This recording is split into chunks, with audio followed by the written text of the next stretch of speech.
So welcome back to day 20 of our Advent Reflections, which is also, very excitedly, the day that our Carols by Candlelight is on. So whenever you're watching this, from 5:30 through our website on YouTube, you can tune in to a virtual online Carols by Candlelight. So we'll be really glad to welcome you to that, to share that with others.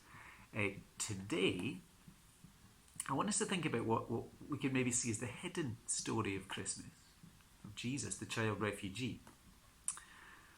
Perhaps 2020 is a year when we are more clearly tuned in than ever before to the reality of suffering.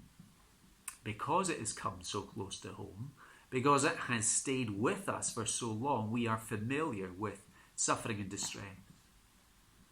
And then we think wider. This year, like so many others, has been marked by a series of humanitarian crises.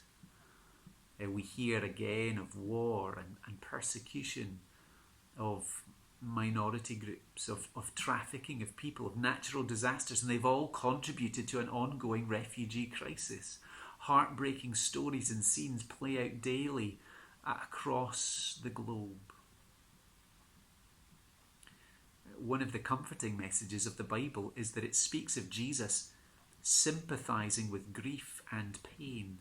Yes, he sits in the glory of heaven, but he sympathizes because he became one of us.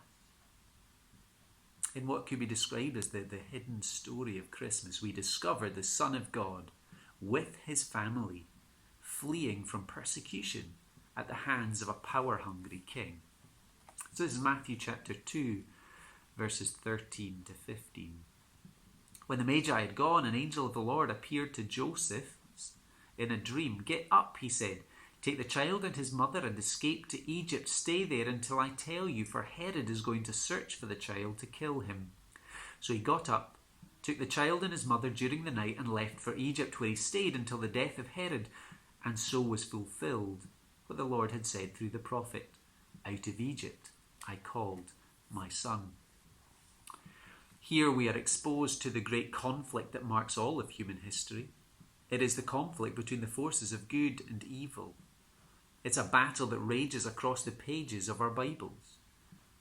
We see it in the snake tempting Adam and Eve in order to bring evil into God's perfectly good world. We see it in King Pharaoh trying to destroy Moses, trying to destroy the people of God through forced labour and the killing of baby boys.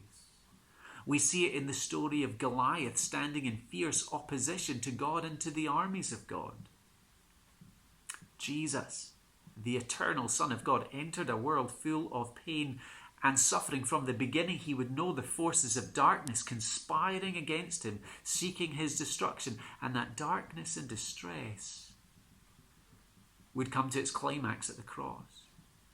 But his story wouldn't be one of defeat, but would be one of ultimate victory. Kept safe as God's son from cruel King Herod, Jesus would rise again after his own death, robbing death of its power and taking glory to himself. Jesus truly is the light of the world. He is hope of the world because he is the victorious King.